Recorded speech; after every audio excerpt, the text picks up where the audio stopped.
convidamos a Cláudia Amigo, da Escola Superior Aberta do Brasil, para apresentar o seu artigo resumido, A Importância da Educação à Distância no Processo de Formação Continuada para Ampliar a Cultura Digital. Uma ótima apresentação, Cláudia. Olá, vamos apresentar uma agenda que diz resposta ao trabalho que foi apresentado. Nessa agenda, eu pensei em dividir em 3 partes para poder apresentar a minha ideia. A contextualização, que é o que derivou desse trabalho, a proposta e a metodologia que nós estamos querendo implantar, e os resultados parciais que a gente tem até o momento desse trabalho. Bom, a contextualização, ela parte do princípio seguinte, que a evolução humana, ela está ligada ao domínio da informação e do conhecimento. Então, o progresso tecnológico, na verdade, ele deriva dessas necessidades humanas. Coloquei essa figura aí para que vocês possam pensar em um segundo aí o que é essa figura. Quem se arrisca a dizer o que é essa figura? Bom, na verdade, essa figura, ela é uma máquina de lavar. E aí, se a gente for pensar, não sei se foi a primeira máquina de lavar, né? Mas essa é uma das máquinas de lavar de origem. E se a gente parar para pensar na máquina de lavar hoje, a gente vai ver que você tem hoje máquina que lava, passa, dobra, né? Então, isso tudo foi uma necessidade e foi gerado uma informação e um conhecimento, e isso a gente pode dizer que foi um progresso tecnológico. O mesmo a gente poderia falar dos carros, né, inteligentes hoje, quer dizer, você partiu das 4 rodas, né, na carroça, e vai agora para carros até que não precisam de motorista, né, carros inteligentes. Bom, aí, onde que a gente chega diante desse contexto? Nessa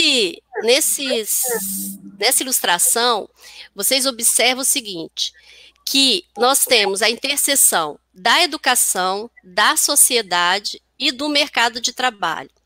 E nessa interseção, na verdade, a gente tem o quê? Um problema. E qual que é o problema? O problema é que tanto a sociedade como a educação e o trabalho, eles têm que estar em equilíbrio para atender as demandas existentes. Então, a gente sabe que a educação é um fator essencial para o desenvolvimento da sociedade. Então, como que a educação está se preparando para essa evolução? Né, o que a gente precisa é que ela elabore e adapte sempre os currículos de forma que o aluno ele seja levado a esse progresso e atenda a esse mercado de trabalho, né, porque não pode ficar excluído. Então, a gente tem hoje o quê? Uma escola que precisa acompanhar esse progresso tecnológico. Hoje, mais do que nunca, né, porque a gente tem vários tipos de personas, né? Temos os nativos digitais, temos os imigrantes digitais, e como que a gente faz agora para equilibrar isso tudo? Então, esses processos aí educacionais, eles têm que responder às demandas, né? E tem que se adaptar, né? Através de transformações. Bom, então, como equilibrar os setores para atender a demanda é o que o ponto de partida desse trabalho. Então, a gente entende o seguinte, que para equilibrar, a gente precisa de atender às demandas atuais da educação. Então, né, um dos problemas que a gente vê aí é a questão da importância das tecnologias digitais na educação, precisa de criar ações, precisa de uma prática colaborativa, porque hoje em dia, né, a gente funciona em conectividade, em rede. Então, a gente tem esse ambiente para poder ser colaborativo, né, e um ajudar o outro. E tem o documento da BNCC, que também trata, né, de apontar a competência geral que no caso é a número 5, onde ela fala o quê? Compreender, utilizar e criar tecnologias digitais de informação e comunicação de forma crítica, significativa, reflexiva e ética nas diversas práticas sociais, incluindo aí as escolares, para se comunicar, acessar e disseminar informações, produzir conhecimento, resolver problema e exercer protagonismo e autoria na vida pessoal e coletiva. Então, hoje, a gente percebe que o processo educacional, os currículos, eles têm que estar voltado a atender isso daí. E, no caso da tecnologia, ela não é a ferramenta principal, mas ela tem que ser um meio, né, no qual esses processos aí, eles vão acontecer. Bom, aí a gente chega a uma outra questão, que foge à questão interna dentro das escolas. A gente agora chega a uma questão que é a questão da formação acadêmica do professor, ou seja, da onde ele vem, a origem dele, né? Não estou falando mais ele dentro das escolas atuando como professor, mas sim as licenciaturas. E aí algumas questões também a gente buscou. Então a gente viu o seguinte, a formação acadêmica do professor está preparando esse profissional para as exigências atuais, principalmente em relação às tecnologias digitais, porque o que a gente vê é uma grade curricular no qual você tem algumas disciplinas, mas será que dentro daquelas metodologias de ensino da matemática, da biologia, de português, é estimulado isso no professor, para que ele possa ter essa mentalidade, essa cultura digital, desde o início da sua formação? A atualização que é exigida, e que esses professores eles estão buscando, né, está sendo efetiva na sala de aula, quando ele sai, isso aí realmente está sendo efetivo? As escolas, isso aí é um ponto que eu acho principal, elas estão dando esse suporte aos professores, quando tem que integrar a tecnologia com a educação, porque o que a gente vê é muitas tarefas, muita exigência, e talvez as escolas estejam também até perdidas quando ela tem que lidar com essa situação, né? Até por conta da dinâmica da escola. Bom, então a gente sabe o seguinte, um passo é fundamental. Né, são vários os problemas, né? Tem escola que tem problema, não tem acesso à internet, quer dizer, não vou ficar detalhando aqui as questões, mas um passo a gente sabe que é fundamental, que é a formação continuada para os professores em tecnologias educacionais. Então, se adaptar e se adequar, a gente entende que é necessário, tá?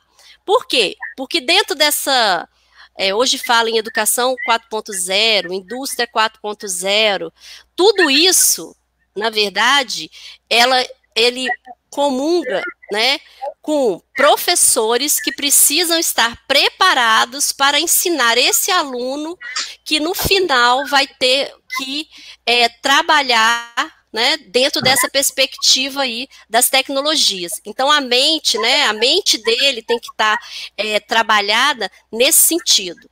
Bom, então a gente vê o seguinte, que somente os professores preparados conseguirão explorar os recursos desse novo mundo e potencializar o processo de ensino-aprendizagem. Outro ponto é o seguinte, que talvez seja o problema maior aí dessa conexão, né? Há 20 anos atrás, a gente tinha todo mundo no mesmo ponto, imigrante digital. Hoje a gente já tem o quê? Os nativos digitais. Então, se você observar, o que a gente tem são gerações diferentes que precisam se alinhar para que haja uma comunicação entre eles. E é isso que essa formação ela se propõe, né? Audaciosamente a fazer, a pensar sobre isso e a fazer isso.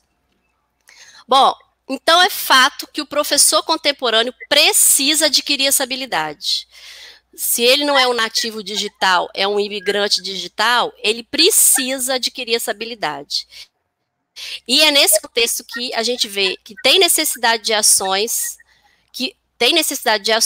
que vão apoiar as escolas nesse aprimoramento, né, dessa qualidade da educação, e por conta disso, na construção de uma cultura digital.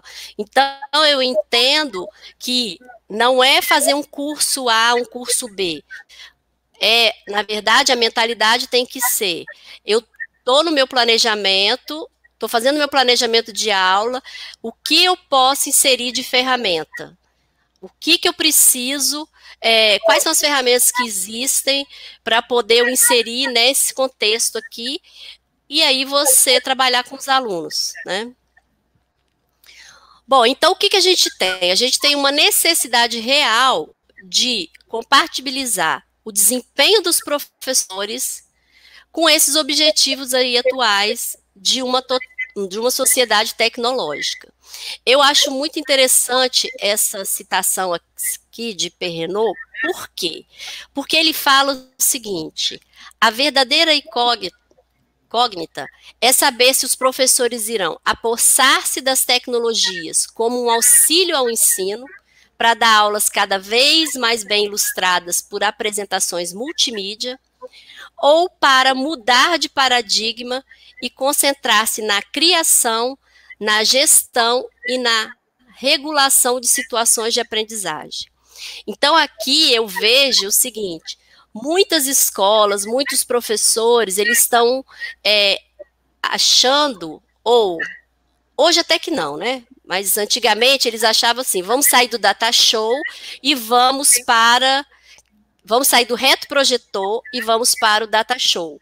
Aí fazia a apresentação em PowerPoint, apresentava, e aquilo ali era inserir tecnologia na educação. Ou a escola pegava e comprava computadores, colocava lá, e aquilo era inserir tecnologia.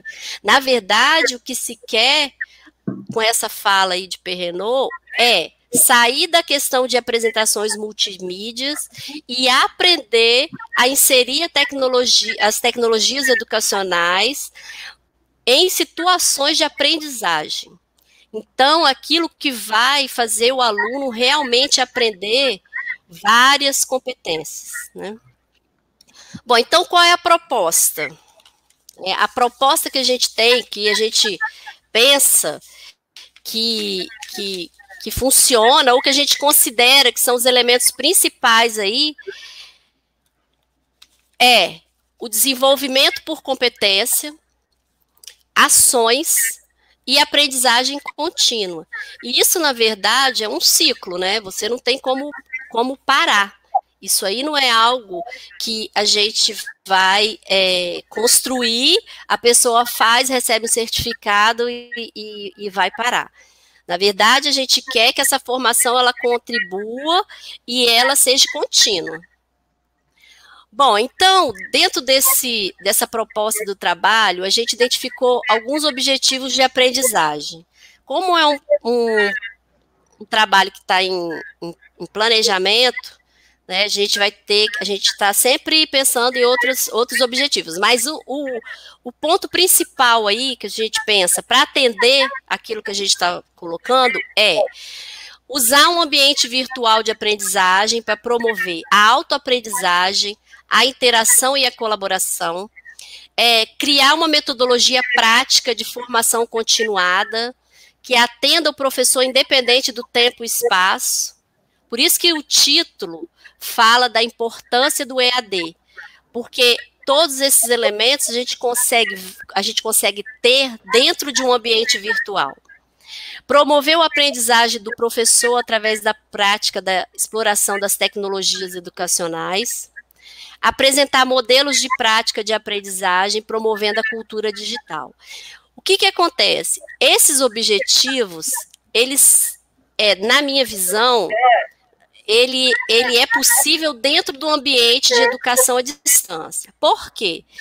Porque se a gente pegar na prática a vida de um professor, e você falar que vai dar a formação dele presencial, claro que o presencial ele tem aspectos importantes, mas a distância talvez ele tenha outros aspectos que atualmente sejam mais adequados. Por exemplo, a questão do tempo e do espaço. Como que funciona uma formação? Você tira o professor da sala de aula? Você não tira. Ele vai ter que ir ao sábado? Qual é o tempo de planejamento? Então, quando a gente fala de usar um ambiente virtual de aprendizagem e a gente leva, né, essa formação para o EAD, é porque a gente entende que ali vai ser um ambiente onde ele vai poder aprender no tempo e na hora que ele quer. Ele vai ter um espaço de interação e vai ter um espaço de colaboração. Então, a gente consegue achar... 4 minutos. 4 minutos. Meu Deus, tá bom. Bom, então a gente entende que o agente de mudança, na verdade, será a acumulação e aplicação desse conhecimento prático.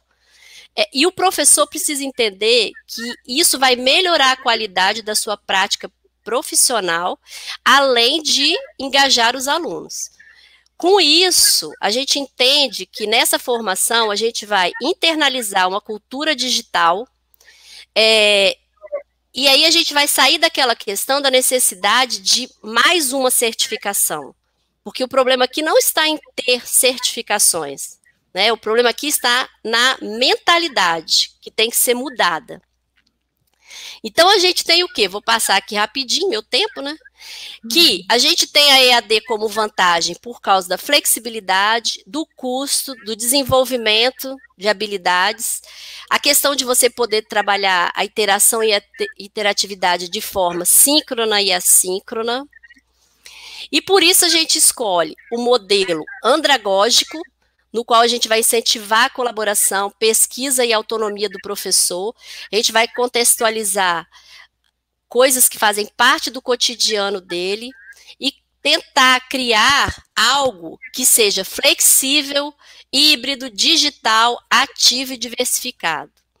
Então, o objetivo, né, desse professor é ir construindo e aplicando, né, aquilo que ele vai adquirindo dentro do tempo dele, dentro das suas aulas.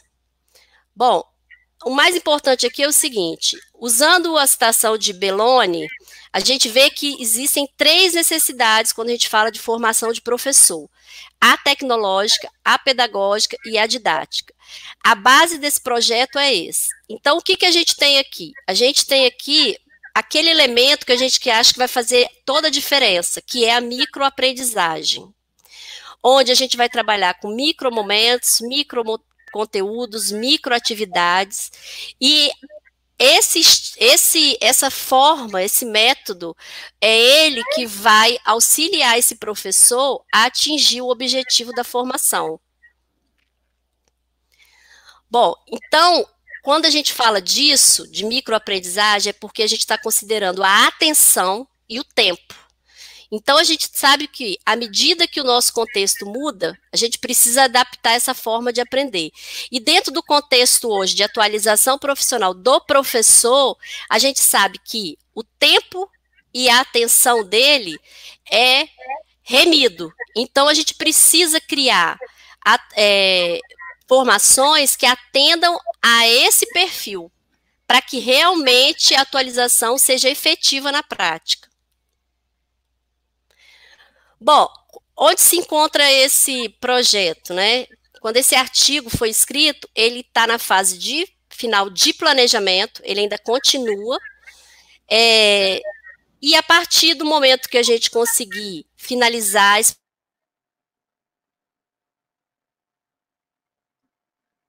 planejamento, vai ser a validarem, né, o método de formação proposto.